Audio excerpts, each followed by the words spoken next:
Hello and welcome to today's webinar, Weatherization Readiness, Home Repairs that Save Energy and Lower Costs. We're excited to present this to you and thank you so much for joining us. Before we get started, or as we're waiting for everybody to get into the room, please open up the chat and just put in one home repair that you would really like to do in your own home. What's something that you've been wanting to do or you put off or that you think would be necessary? Bonus points if it's an energy related upgrade. Anything that Jessica says ASHPs. Carly is new windows. I love the exclamation points. They're very enthusiastic about your repairs. New roof, Kenyelle. That's a big one. Monique is talking about air sealing. Same with Tabitha, pardon me. Um, Bella's air sealing, a lot of windows, heat pump, and water heater. So we obviously have an energy crowd in the house today. So thank you for joining. I think you'll find today's webinar interesting and informative.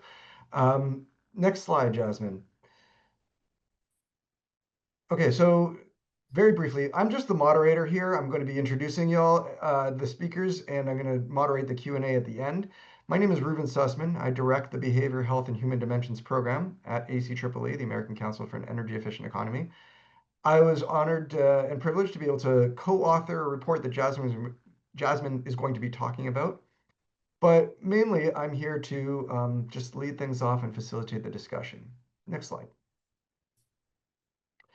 So today we have an esteemed group of presenters. We're going to kick it off with a brief introduction from Avni Previn, Deputy Director at Alliance for a Green Economy. Jasmine Ma here at ACEEE is going to be talking about her report, our report, I should say. She's a senior research analyst at ACEEE. Then we have Christopher Chimento, Associate Vice President of Weatherization Services, the New York State Homes and Community Renewal, or HCR. And then Vas and Ariel are going to be um, running their presentation on National Grid's program. So lead analyst of New York Strategic Strategy and Product Success, as well as lead analyst of the low and moderate income programs. So get ready for an exciting webinar. Next slide. And just a couple of, logistics. Next. Use the chat for discussing what you hear in real time. There's a chat open, so many of you have already chimed in, so you know how to use that. Next. There's also a Q&A button. So if you have like a specific question, please pop it in there at any point, and you can upvote that question. I'll be monitoring both the chat and the Q&A for questions, and I'll ask them at the end to all our presenters. Next slide. Next. As I mentioned, you can upvote questions. Next. We're going to field as many questions as we can at the end of all the presentations. Anything we can't get to, we'll forward on to our presenters and they can reach out to you individually. Next. So I'm now going to turn it over to Avni Pravin, Deputy Director at Alliance for Green Economy, or AGREE. Welcome, Avni. Hey, everybody. Thank you so much to ACEEE for putting together this webinar and hosting all of us, and also to the next speakers, which I'm really excited for all of you to hear from. Because as a community-based organization, as a nonprofit that works on some of these issues and works directly with households and assisting them and connecting to contractors and programs and rebates and incentives to do all this work, we're seeing what a critical issue this is to tackle if we are going to be able to both reach our climate goals and also help low-income households get some of these vital, life-saving, necessary improvements to their homes. So I'll just back up a little and say that I titled this slide A Holistic Approach to Energy Affordability. I'm not sure why it's so small. I swear I made that a heading. But basically, we work on, not only hand-holding people throughout the process of getting energy efficiency improvements to their homes and electrification improvements to their homes, but we also intervene in the policy space, and we help design programs and regularly interface with our regulators to help them kind of understand the types of things that we're seeing on the ground. And the truth is that what we're seeing on the ground is we're often the first to hear about emergency heat outages and high energy bills. And when we try to refer people to programs that could help them make some of the improvements that they need, we are also the first to hear about problems that are preventing them from moving on to making energy efficiency improvements because they might have a leaky roof or a moldy basement or some other kind of toxic hazard in the home that costs quite a bit of money for any one individual or individual household to sustain. So as I mentioned, we do this individual household handholding, but then we also are ideating with our legislators and regulators about intentional program development, grant programs, loan financing tools for low-income households, all of the things that we know are what get households past these barriers, the kinds of assistance that help people.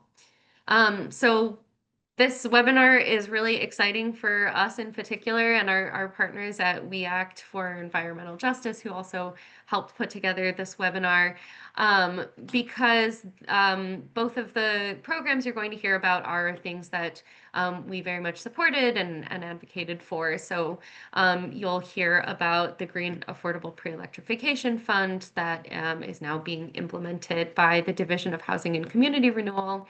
And we were kind of one of the first advocates to start talking about this need with our legislators, educating electeds on this, talking to other environmental organizations and housing organizations and climate organizations, and getting their feedback and hearing that this is such a vitally needed thing, talking to contractors and talking to the people also doing this work, hearing from their perspectives how this would really change the game. So we're so excited to see that it's rolling out and excited to hear more about it from Chris. And we also are excited to hear about the Weatherization Health and Safety Pilot, as that's also something that, we're a nonprofit that intervenes in all of the major utility rate cases across the state. And we actually testified on this very program about how excited we were to see our utility offering these funds to offering these shareholder-funded pilot programs to our central New York communities. Because, of course, as everyone here knows, housing and energy are so deeply intertwined, and people often turn to their utility for information about, how to get past these barriers. And we're excited to see that National Grid will be playing a role in helping people get access to information and those improvements. Next slide, please. So I just wanted to touch on one example of why we are really seeing such a need for the GAP Fund, and also how we see that the GAP Fund and the Weatherization Health and Safety Pilot, why these can be such a success and the capacity that they have to really help individuals. So this is a case study that we put together from one of New York's regional clean energy hubs. This is in Western New York, and this resident is a senior living on fixed income. She had a fuel oil tank in her basement that she wanted to switch out for heat pumps, and she was also noting some other home improvement home improvements that she wanted to make, like a less drafty home. She wanted more insulation. And when she spoke to a contractor about these issues, she was told that there were some pre-existing problems that she would have to take care of, and that unfortunately, the Energy Efficiency Assistance Program that we have here in New York State, called Empower Plus, was not going to be able to assist her with those things. So those two things were she had a fuel oil tank in her basement that needed to be removed safely, and that can be quite pricey, as many of y'all know. And there was also asbestos in the basement that needed to be abated. All of that came out to around $9,000, which for most fixed income folks is going to be really hard to find. But she was lucky to be able to ask some friends and family for help. She was able to get access to a grant specifically for seniors. Um, and she was able to dip into her savings a little bit as well. So she really cobbled together her own solution. The folks helping her from the Regional Clean Energy Hub also helped her put together this funding. But of course, this is not ideal for the average individual. Most people are not going to either have the ability to dip into their own savings or rely on their networks. And it also takes quite a bit of time. You know, she started this project and in the summer when she wanted the heat pumps for cooling, and it was actually done about 6 months later. So she missed out on using the heat pumps that summer, but you know, she was able to get it for the next. She loves the improvements. And all in all, after she was able to find the $9,000 to remediate those pre-weatherization barriers, the state actually paid $20,000 for the rest of the energy efficiency upgrades and the heat pumps that she then installed. So what we're really seeing is that a little initial infusion of money to solve some of these problems unlocks you know, a lot of state resources for the people that actually need them. So I hope this is kind of like grounding and frames this problem from, you know, the perspective of the folks who are eventually going to be using them. I'm excited to hear more about the actual programs from the next speaker. So I guess with that, maybe just go to the next slide, which has my contact information in case anyone would like to reach out to talk about the programs that we're working on, the policy work that we're doing. Would love to connect. So thank you, and I'll pass it on.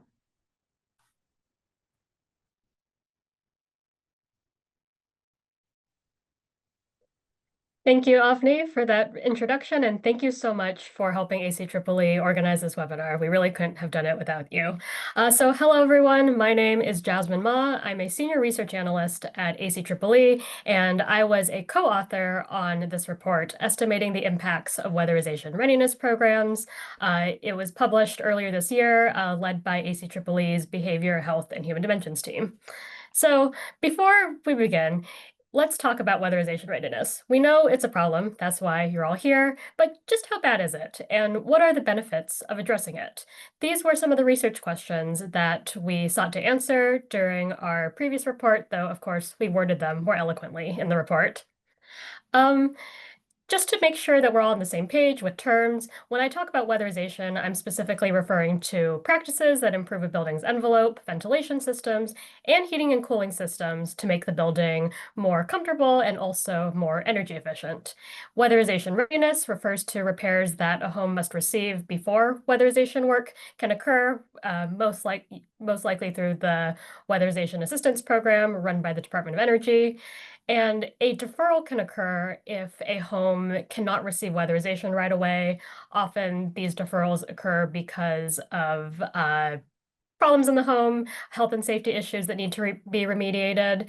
And for our project, we distinguish between initial deferrals. This occurs when a home receives an energy audit, but isn't able to receive services from WAP right away due to some issues that need to be fixed.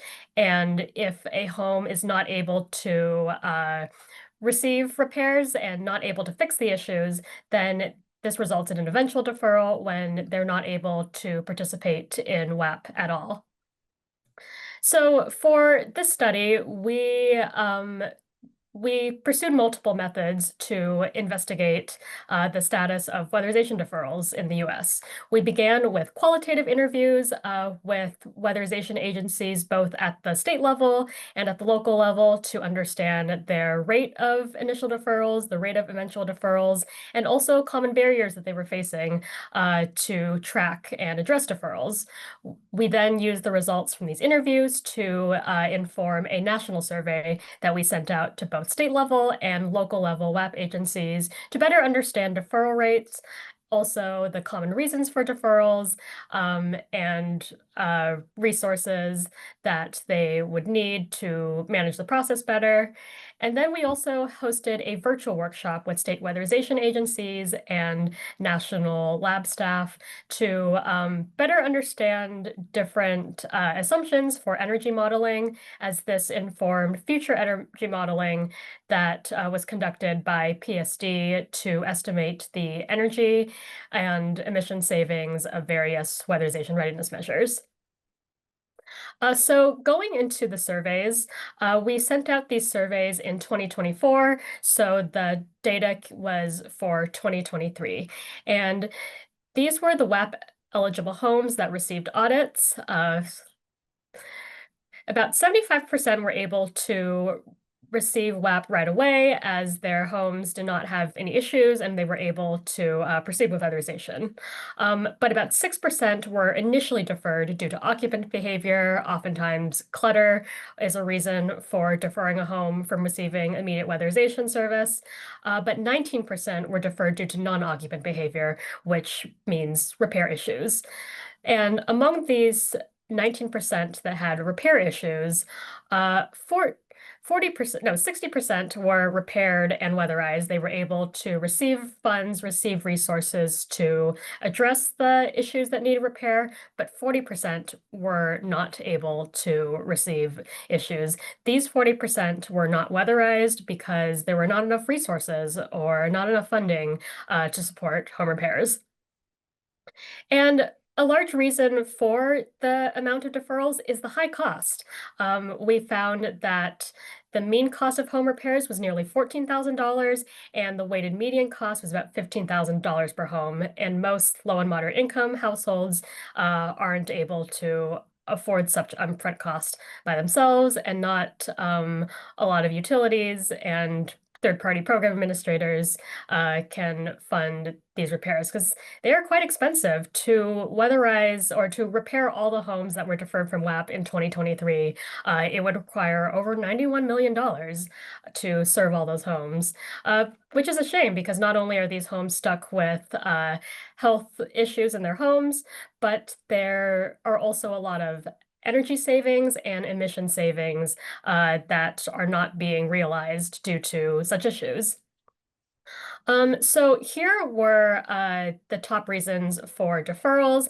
I won't go into all of them, but you can see that roofing issues were by far the most common, whether the roof was leaking or broken or just needed to be repaired. Roof repairs are also quite expensive, hence the high cost of home repairs. Unsafe and inadequate electrical wiring was also up there, in addition to water issues and various health issues. So what does this mean for energy savings from weatherization repairs? Generally, we found that energy savings benefits vary by its type of repair, the baseline the characteristics of the home, and the climate zone. But highest savings came from installing heating and cooling systems, heating systems for older homes in cold and mixed climates, and cooling system upgrades for homes in hotter climates that require more cooling. However, very few projects included HVAC replacements in their readiness upgrades. And annual savings varied a lot due to different circumstances, but they were pretty substantial. There's also very substantial range in difference. And here are some of the results from the energy modeling. We were assuming that this would be for a 1,900 square foot colonial house built in 1990. Here were various homes, various homes in various different climate zones. Here were the estimated savings from ceiling repair, exterior wall repair, floor repair, and heating upgrades, which is most substantial, especially in cold climates, such as in Albany, New York, or Denver, Colorado. And window repair had some savings too, but not as much as the heating upgrades. So I won't go into all of these, but as you can see here, There were different, there's quite a range of options for weatherization readiness upgrades, and also a large range in energy savings and emissions reductions. So basically, what we can see is that these repairs do make a difference. They allow households to receive weatherization and enjoy the benefits of higher energy savings, lower energy bills, and then also lower emissions reductions. Um, but what does this mean for how do we get people uh, to receive these benefits as currently, there are many households who are getting left behind by the current state of weatherization readiness programs. So we have some recommendations. For folks working for DOE and the federal government, we want you to keep funding in place for the Weatherization Readiness Fund. Weatherization readiness is quite expensive, but it does make a difference in people's lives by addressing health issues and also allowing energy savings and bill savings.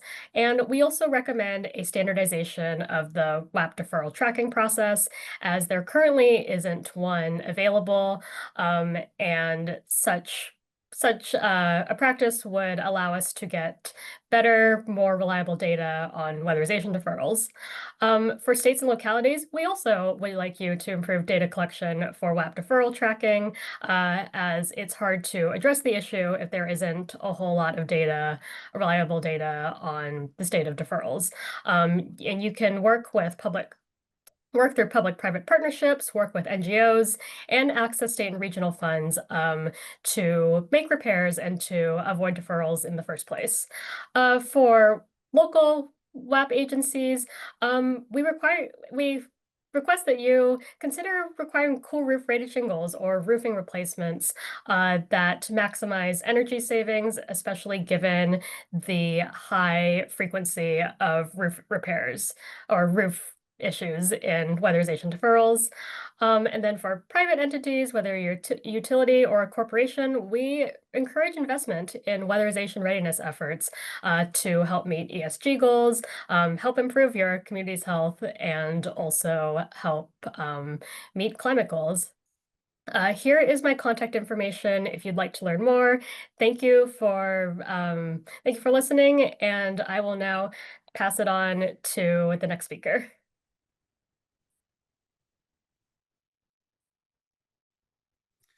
Good afternoon, everyone. I am the Associate Vice President of Weatherization at Homes and Community Renewal.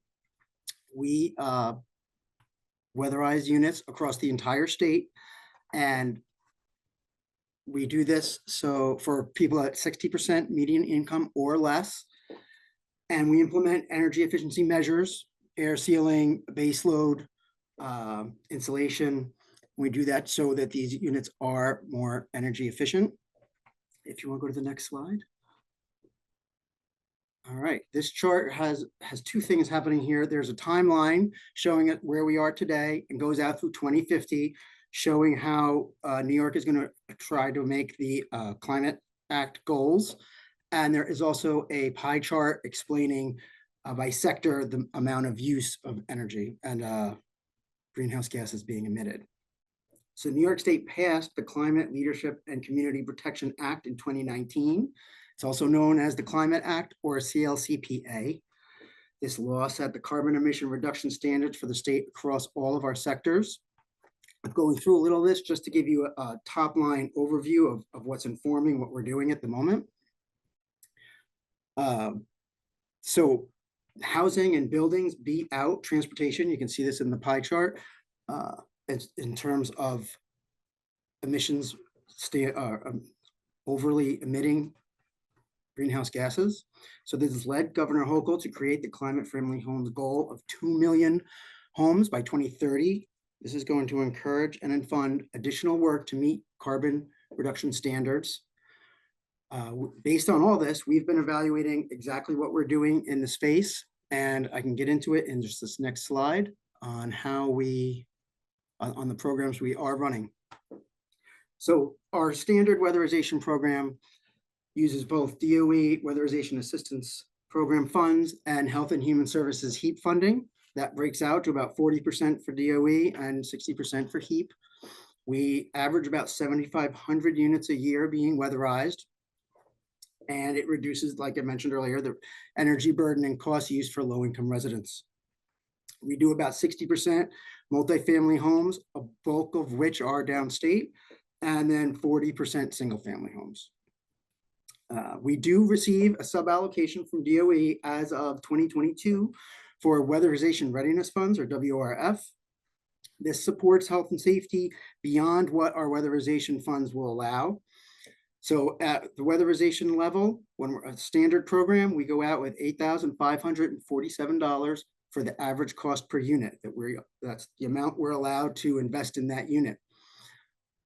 For the new weatherization readiness funds, we have a average cost per unit of $20,000. So it gives us the ability to do things like replace a roof. Under normal weatherization within our ACPU of 8,547, we can do roof repairs, but we cannot do a replacement. And often when you include other measures that are going on in the home, it's really difficult to do the repairs for a roof. So we use the weatherization readiness funds to do roofing, foundation work, any big structural issues that come up. We can repair roofs, ceilings, walls, flooring if there's issues, especially if there's been water intrusion. And we will remediate everything from mold to asbestos and vermiculite. We do have 49 sub-grantees across the entire state. They do all the actual work. So they find the eligible households, they implement the measures. As part of that process, we do the energy audit at the beginning, and then we quality control inspect at the end to ensure that the work was done properly and that it's meeting their necessary energy goals for the unit. We have about 600 staff across all of the sub-grantees, some of which are doing actual work, and then some of our sub-grantees actually subcontract the work out. And that's just dependent on their business model, and it sort of breaks out by region. All right, next slide. All right, here we have a couple of bar charts explaining why they're deferred, why units within New York State are deferred. And then there's another one that's potential costs across the health and safety measures. It's a quick overview. There's about 190 projects that were not able to be served in New York State in the last program year, PY24. We are currently in PY25. Due to deferrals, we were unable to do this.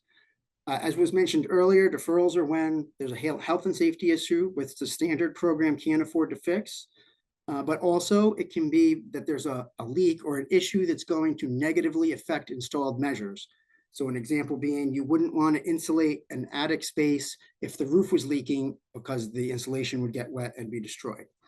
So in both instances, health and safety and structural issues that affect measures negatively, we defer our units. WRF does not meet the full need without limited funds.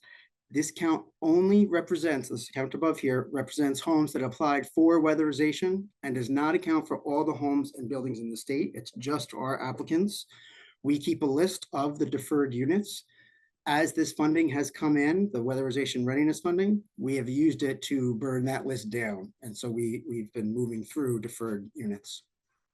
In the Climate Act research, it was found that at least 60% of the housing in New York State was built before there was an energy code in the state of New York. And that just means that our older housing stock here needs a lot of repair.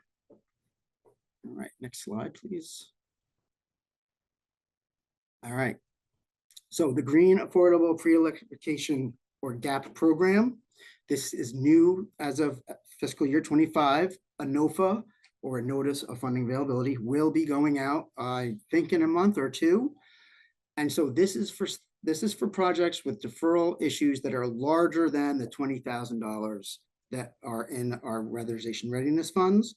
This can occur especially with some of our larger multifamilies. There's $2 million that'll be put out on the street for applicants to join. Those will be sub-grantees in the weatherization network. They can once applied, they're going to have to submit with projects that will work. They will get up to $200,000 based on what the measures are and the scope of work is on the project that they submit.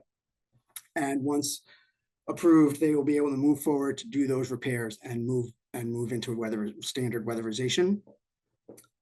Again, with the Weatherization Readiness funds, we are continuing to deploy them this year in PY 25.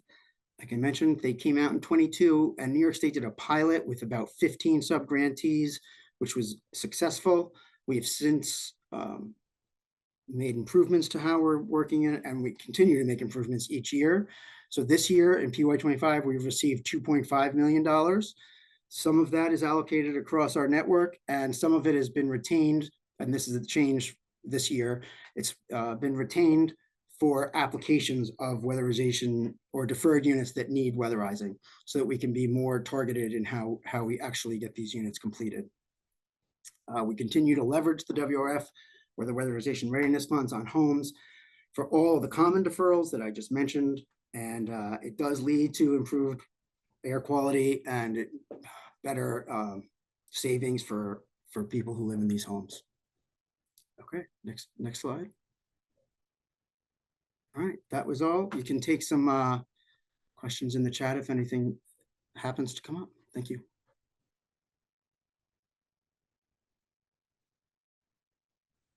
Thanks. Let's move on to the next speaker.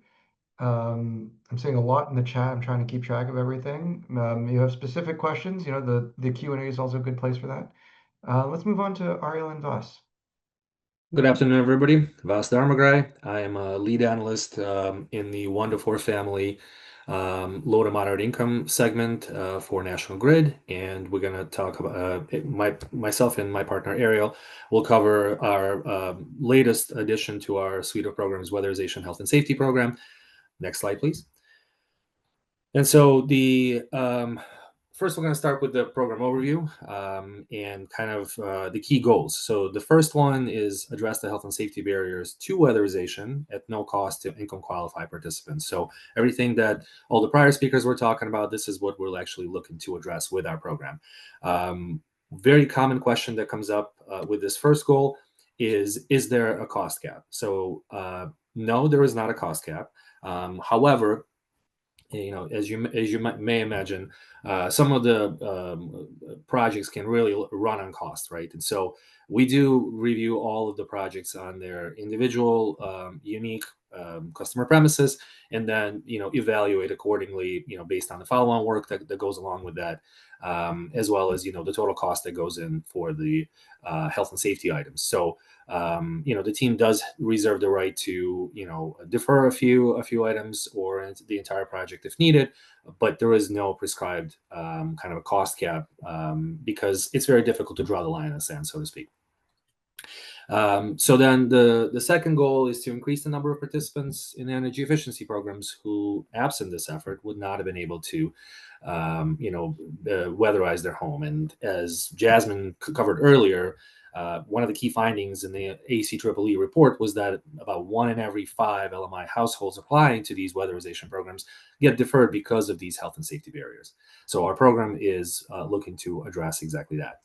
And then the third one, along the lines of the CLCPA that was covered earlier, at least 35% of the associated benefits need to go to the disadvantaged communities, and our program is largely focusing on those disadvantaged communities.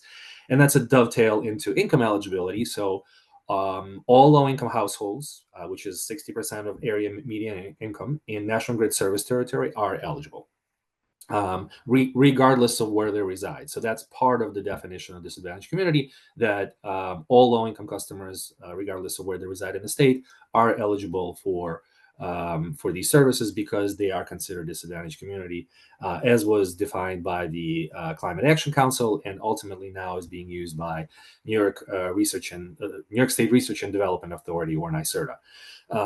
And then the moderate income customers, which are 80% of area and median income, need to reside in the geographic specific identified disadvantaged communities, as again was identified by the Climate Action Council and now NYSERDA.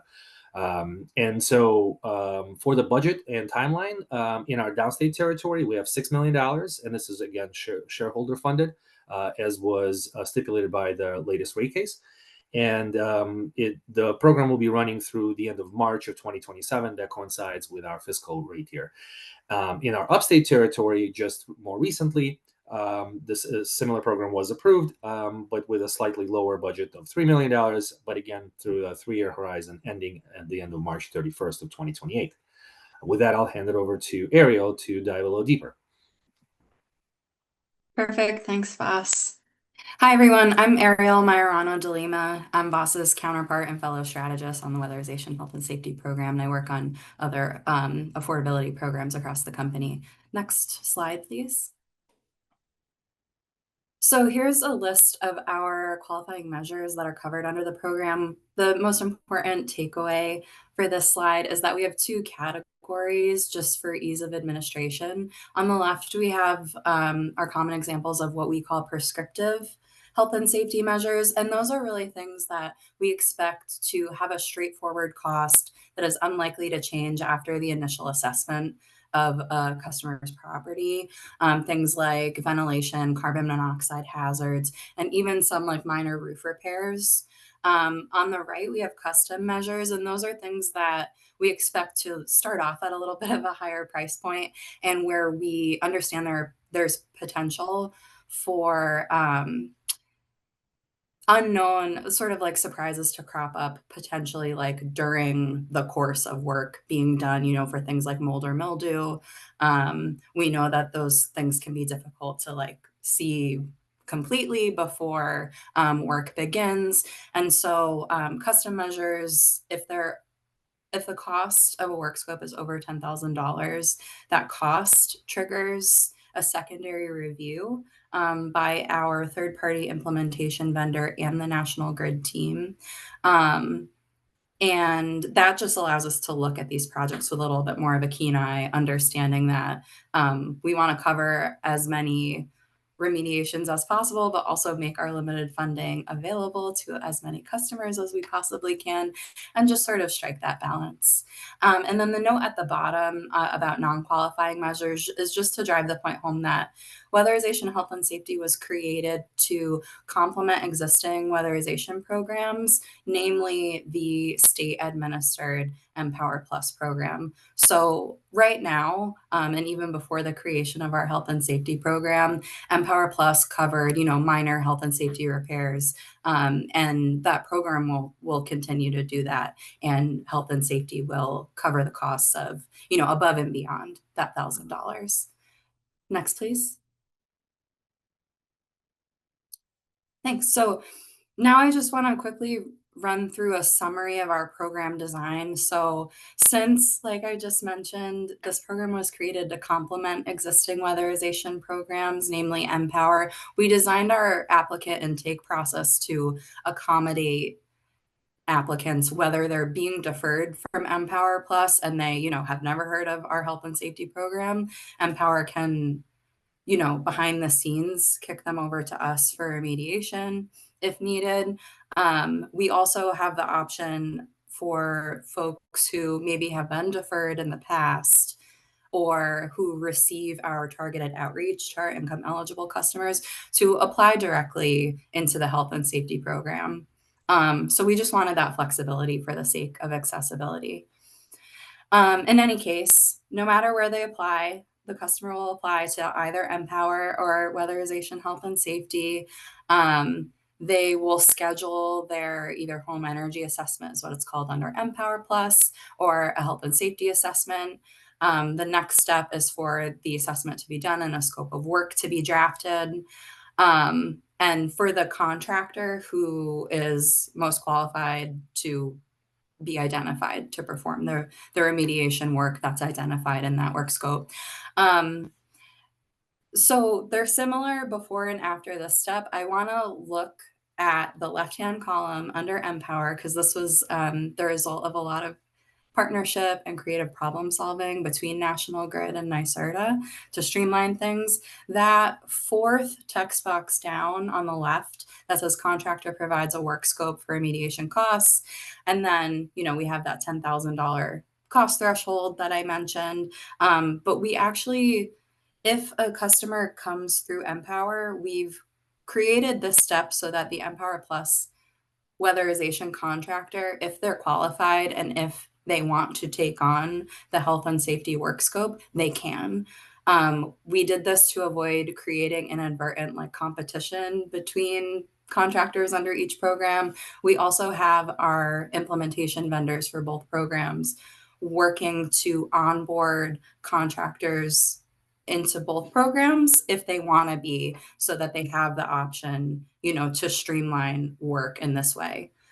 So I just wanted to highlight that it took a lot of time and collaboration to finalize that step, and we're really proud of it. So in any case, contractors get identified, assigned, they accept the work, they perform the work, and then we have our own quality control and quality assurance process to check the work once it's been completed. And the ultimate goal is weatherization, of course. So health and safety work is done, and then the customer moves on to be weatherized. Next slide, please. And I just want to note quickly that was the program model for New York City that will be applied to upstate New York. And we're in kind of this unique position because for the past year and a couple of months, National Grid has been administering the weatherization program on Long Island in New York. So that is transitioning over to Empower Plus right now. But next, Voss is going to share some results that we've gotten on Long Island because of that administration of the weatherization and the health and safety program there. Yeah, thank you, Errol.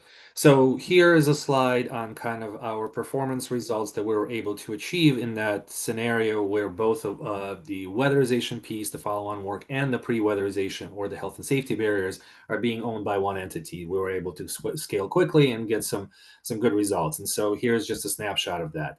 So here in the top table, kind of in the color code, so in the dark blue, those are the completed projects, and to date we were able to complete 128 unique projects, or serve 128 customers with 154 measures, because of course projects could have multiple measures, for the total just over $1 million of spend.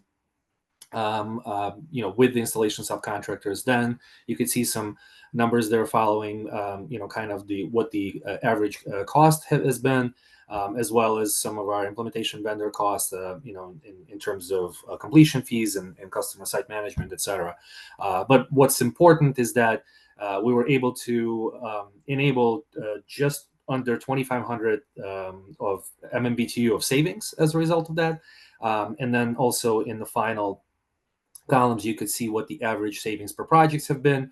And then the average run rate is about $431 per MMBTU enabled. And then kind of moving on, the next line is in process underway. So these are the projects that are in the pipeline at various stages of development. Some have just started work, others are near completion. And you could see how that's about just over $500,000 in spend as well, and some other statistics associated with that. And in red are pending review. So these are the projects that have came in but have not been reviewed yet, and these are all just kind of estimates. But so our total pipeline to date is 220 projects with 281 measures, just shy of $2 million worth of spend, and enabling just shy of 4,500 MMBTU of savings. And then taking a deeper dive, staying in that same color family of dark blue, below is the table on the measure mix. And these are kind of the measures that we've been seeing. To no surprise, it's been led by roof repair and replacement, as Jasmine has identified in their report. That's what they've been seeing. So this just proves it one more time, that we had 39 of them so far. Then it's being followed on by carbon monoxide detectors, gas leak and pipe repair, and then as well as environmental, which it's kind of a gray line. It's a total of the subcomponents below, including, of course, vermiculite, asbestos, etc. The key takeaway there is, again, the roofs are, kind of leading the pack. They're the most expensive. You could see how an average subcontractor cost is over $20,000 for roofs. But at the same time, they also bring the most amount of savings because, of course, they enable probably the most savings bearing measure. That's attic insulation. You could see the average savings enabled are just shy of 30 MMBTU of that. And then, of course, the run rate corresponds to that as well. And this data is from when we launched that effort in May of this year through November 10th. So this is very recent. Next slide, please. And then I'll hand it, actually, I'll cover this one and Ariel will cover the next one. Now, a picture tells 1,000 words, right? So I just want to kind of share with you some case studies. This is a ventilation project in our Brentwood, New York, for a low-income customer. And it's hard to see, but the first two pictures where you can see the hot water tank and then the furnace, the ventilation was not done, so the carbon monoxide was actually going into the basement and was preventing, and of course, creating a health hazard, but also was preventing any weatherization in the basement. And so you could see in the subsequent pictures there was a kind of a chimney stacked that was put outside of the home all the way to the top of the roof line. And now it's all being properly vented. So that enabled air sealing, wall insulation, even the attic insulation was affected by that as well. And the total enabled savings were 27.73 MMBTU. So with that, now I will hand it over to Ariel to cover the other one. Great, thanks. We have one more case study for you all today. The famous roof project that we keep saying anecdotally has been very common with this program. And we know from ACEEE's report, just under half of those deferred projects had issues with their roofs. So we just wanted to show this example from Uniondale on Long Island. This was a moderate income customer that does reside within a geographic DAC, so they're eligible for the program. And we see the before images on the top and the after images below. So this customer had their roof repaired, and that enabled follow-on weatherization of air sealing, attic insulation, and other insulation around the home for a total annual enabled savings of 20.22 MMBTU. Next slide, please. And just to wrap up, we wanted to share some lessons learned. So I'll say, relating back to ACEEE's report as well, I think we're excited to be a case study in sort of the way that utilities are uniquely positioned to complement funding from programs at different levels of government, just because it's like adding some diversity to funds that are available to consumers. So we're excited to, contribute our findings to maybe future efforts in that vein. So like we mentioned on Long Island, we realized that this quicker startup that we've seen is possible when you have the same entity administering the weatherization programs and the health and safety work that we're doing under this program. And our second lesson learned is sort of like the trade-off to that is that though it's taken longer time, the points of interface are now well defined between National Grid and the state agency that administers New York's weatherization program, NYSERDA.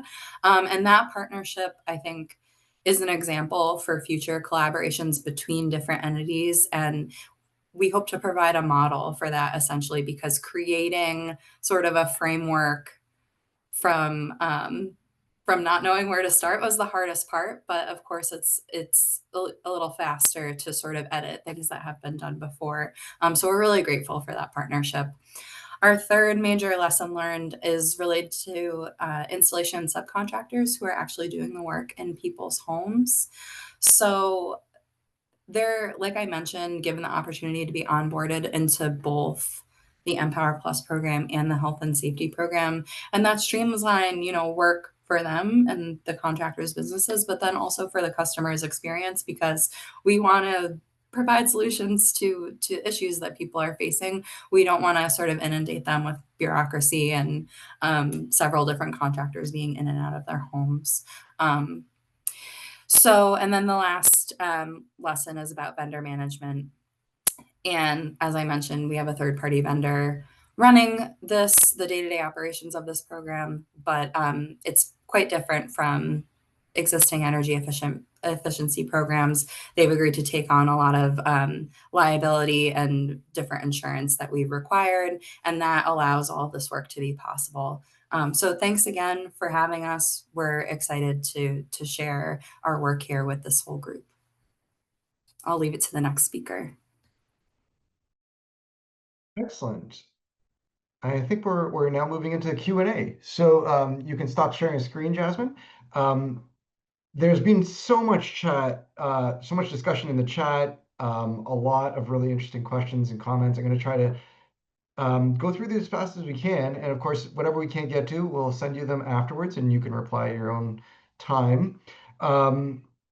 So I have a few screens going. Let me see if I can pull up some questions.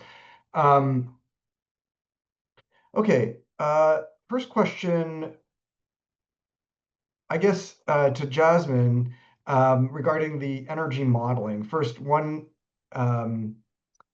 August notes that the energy savings in Albany are really high in that modeled savings graph that we created. But also, Adam mentions this. There is a small New York study that showed that roof repair and replacement is the most impactful measure from a dollar savings perspective. And Adam was wondering if that's what we found as well. So these are both kind of energy modeling questions. Jasmine, do you have answers for each of those? Either of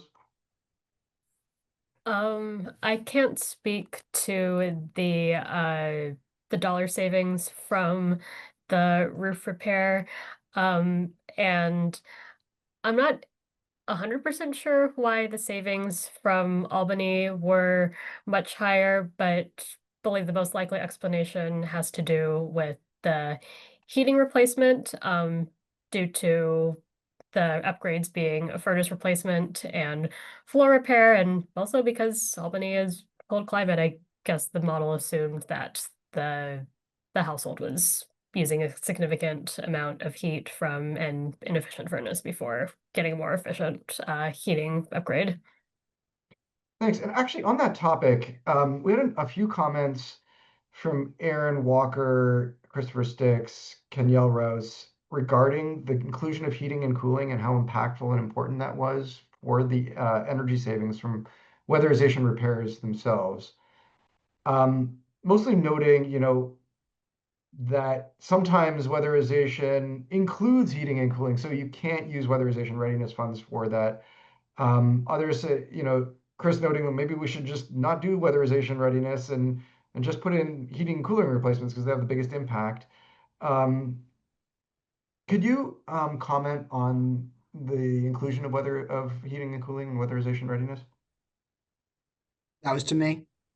Oh, that was actually to Jasmine. Sorry, sorry. because of the modeling there. I'm not sure how different programs choose to assign whether something counts as weatherization readiness or weatherization. But as long as the heating and cooling does eventually get upgraded, then that does result in significant savings. Although I'm assuming in some cases the home might need additional repairs before the heating and cooling upgrades can occur in the first place.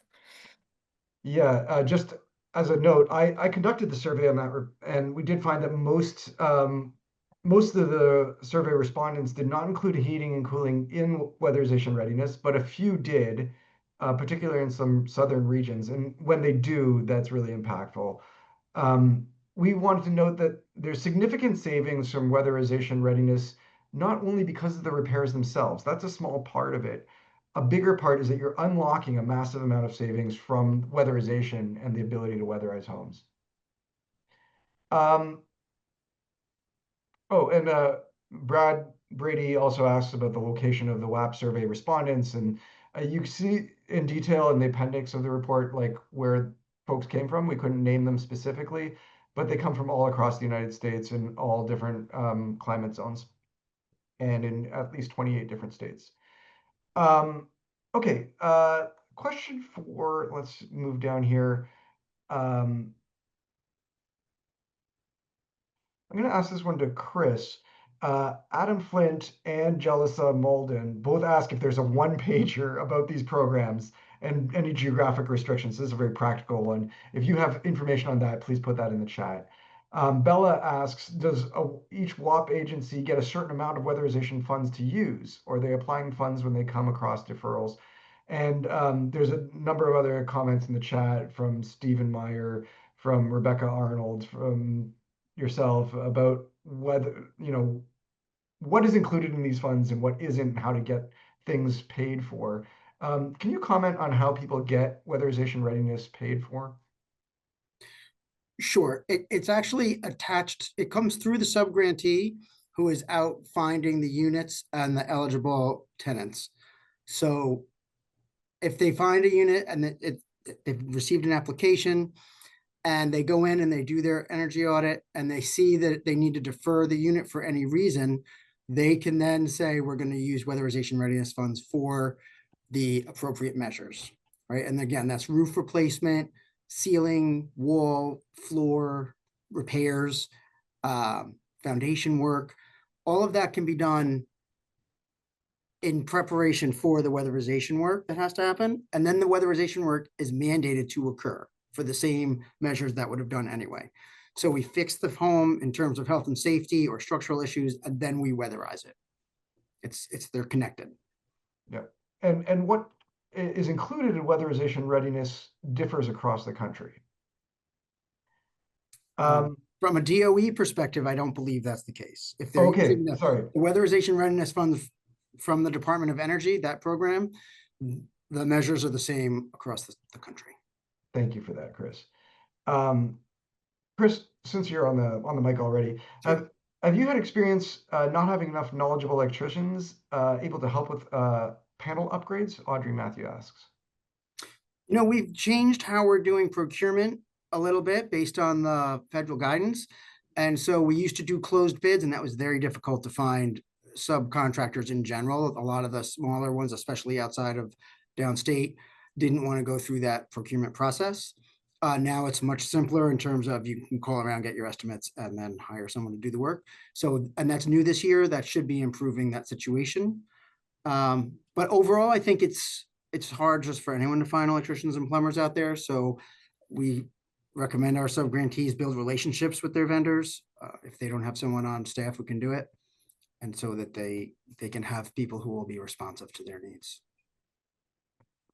And thank you. And I have a question for Vas or Ariel. This is a challenging one, but Emily Ghosh asks, how long does each project take and how many homes are weatherized through your programs each year? Given the thousands of homes that require weatherization, in your opinion, are New York State's residential weatherization decarbonization goals achievable? How can implementation be accelerated? So a lot packed in there. What do you think? Yeah, let me try to unpack that, as you just put it, that it is quite packed. So with regards to how many homes and the averages. So well, we had a slide that I know there was a lot of information on it, right? So of course will be shared after the presentation, but that covers how many we've done so far. So you can kind of deduce the average. We've done that since May through November. Roughly 6 months, right? So we've done about 150 projects so far, so you can figure out what the rate is. But I think it doesn't. Again, that's an average. It really depends on what the work scope is involved, and also with the what the weather is like outside, right? We're heading towards the winter. All of these were able to be completed through spring and summer and early fall. So I would imagine, like roofing jobs, for example, they may slow down a bit once we get into the winter. So it's hard to say. I will say that, kind of off the cuff, on average, we're tracking about a month to, from start to finish for a project. But again, it depends on the project needs. Then kind of as far as how quickly we're going to be spending, and well, we have a limited budget. We shared it right up front in the first slide. So we have 3 years to get through that. So far we don't have any concerns on spending that. But I would actually say it's more of a challenge staying within the budget because the need is so great, as ACEEE's report has identified, right? So it's difficult to say what the future will hold, but as far as with what the funding we do have, we will be able to spend it, and of course we'll be able to serve as many customers as we're able to. Um, Beyond that, I think all of those questions are really more kind of policy related, and I'm not sure I'll be able to answer that. Ariel, are you able to add anything to that?